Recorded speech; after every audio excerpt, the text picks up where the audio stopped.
મારું નામ ગીતા છે પરમાર. ચાંગોદરમાં તાજપુર ફાર્મમાં રહીએ છીએ અમે.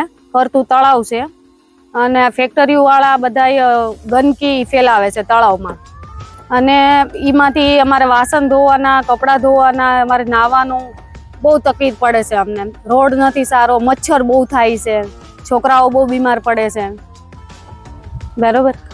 અને કચરું તો એટલું બધું એઠવાડો તો કંપની વાળા એટલો બધો એઠવાડો ફેંકે છે ને, અને પાણી અમારે જે બોર ગાળેલો છે ને એમાં પીળાશ જેવું નકરું પાણી આવે છે, અને ફરતું બધે કચરો છે. એટલામાં રોજના 2-3 ટ્રેક્ટર ઠેલવા જાય કચરાના.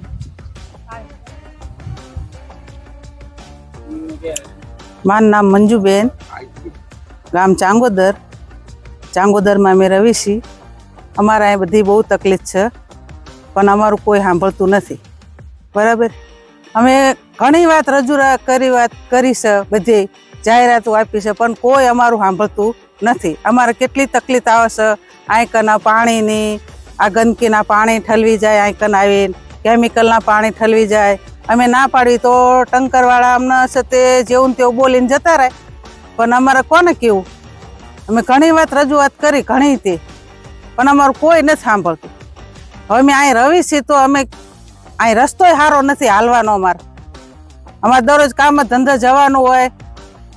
અમે રેલવે ઉપર ચડીને જઈને આવી, આ રેલવે વાળાએ પગથિયા મેક્યા છે તો વળી સારું છે, તો વળી થોડુંક અમે સડીને તો રેલવે વાળા ત્યાં કોઈક માણસ કપાઈ જાય તો ત્યાં કને પોલીસ મેકી દે, તો અમને રેલવે ઉપર નહીં હાલવા દેતા. તો અમારા કામ ધંધા જવું કેવી રીતે? અમે કેવી રીતના અમારી રોજી રોટી કેવી રીતના અમે પૂરી કરવી?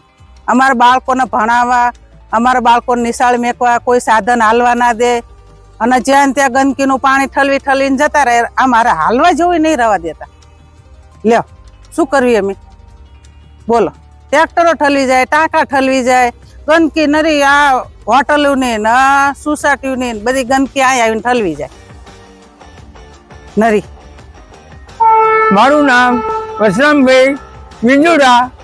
અમે અહીં લગભગ 70 વર્ષથી રહીએ છીએ, તો અમે બધું જોઈએ છીએ. તો અત્યારે હાલની તારીખમાં આ ગંદકી બહુ છે. અમારે અહીં નજીકમાં ગંદકી નાખી જાય લોકો. અમે ગંદકીમાં હાલવું ચાલવું, અમારા છોકરાઓને જવું આવવું બહુ મુશ્કેલી છે.